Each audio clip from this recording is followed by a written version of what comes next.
Ready start. प्राचीन समय की बात है। स्टॉप। सदन का जन्म एक कसाई परिवार में हुआ था। स्टॉप। जो पशुओं का मांस बेचकर अपनी गुजर बसर करता था। स्टॉप। अपने पूर्व जन्म के संस्कार के कारण सदन कसाई भगवान के परम भक्त थे। स्टॉप।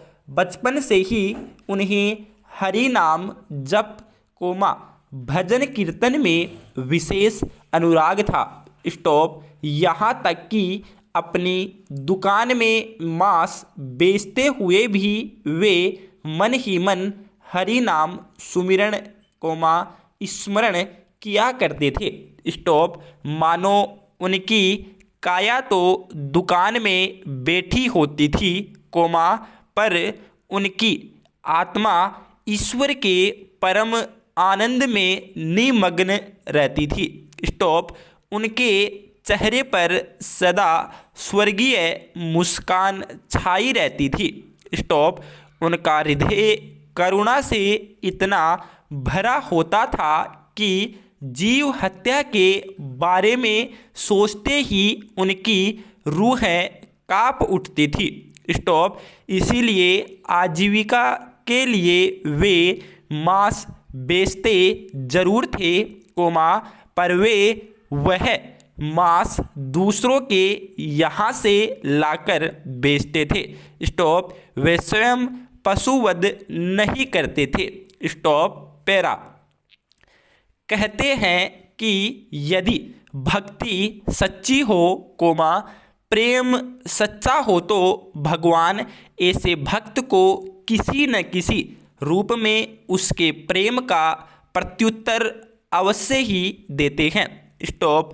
भगवान भक्त से दूर रह ही नहीं सकते और फिर सदन का मन तो हरि चरणों में ऐसा रम गया था कि वे भगवान को पल भर के लिए नहीं भूल पाते थे।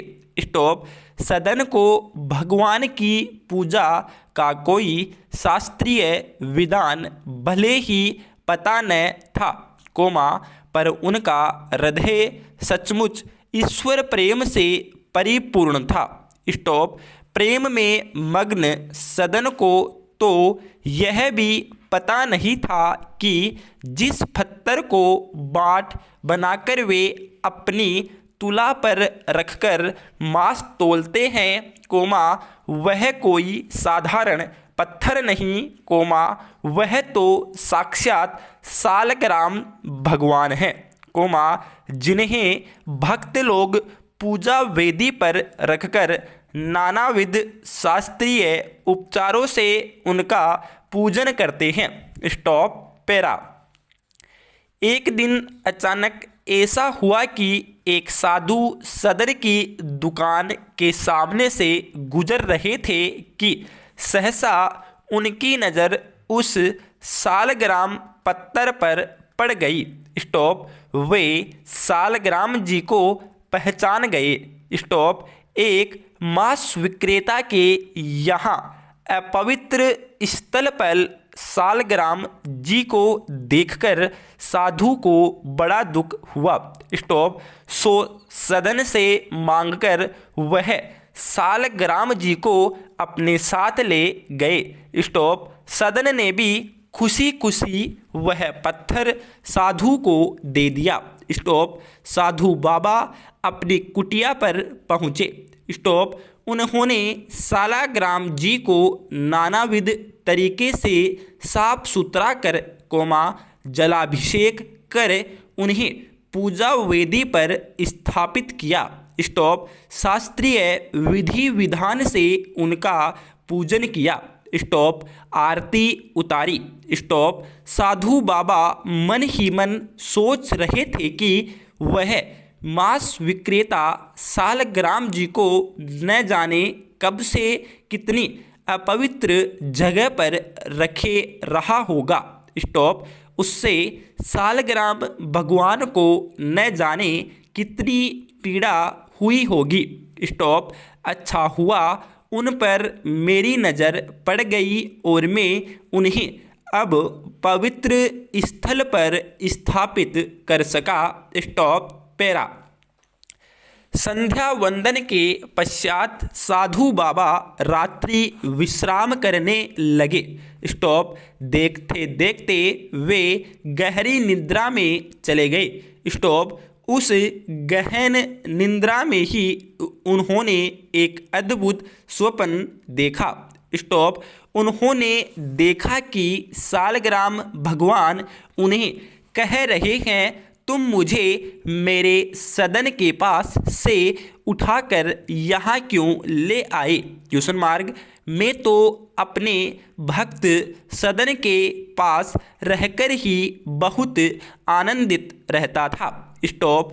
वहाँ मुझे परम सुख का अनुभव होता था। स्टॉप। वह मुझ पर भले ही जल कोमा अक्षत कोमा चंदन आदि कुछ भी नहीं चढ़ाता था। स्टॉप। वह मुझे भले ही मांस तोलने वाली तुला पर बाट बनाकर रखता था, कोमा पर निर्दोष मन वाला, कोमा निष्कपट, कोमा निश्चल सदन जब मांस तोलने के लिए मुझे अपनी हथेली में लेकर मेरा स्पर्श करता था तो उसके स्पर्श से मेरा रोम रोम आनंद से पुलकित हो उठता था। स्टॉप।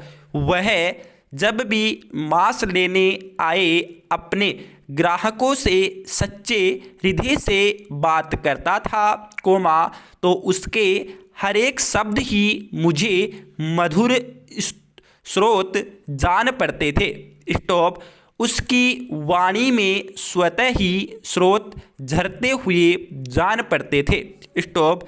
जब कभी वह मेरा नाम सुमिरन, स्मरण और कीर्तन किया करता था तो मेरे आनंद की कोई सीमा ही नहीं होती थी। स्टॉप। सो हे महात्मन, तुम मेरे सदन के पास ही पहुंचा दो। स्टॉप। वह जहाँ भी है, कोमा वही बैकुंठ है और मैं उसके साथ उसी बैकुंठ में रहता हूँ।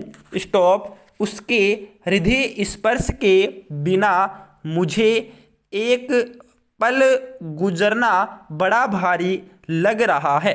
पूर्ण विराम। धन्यवाद।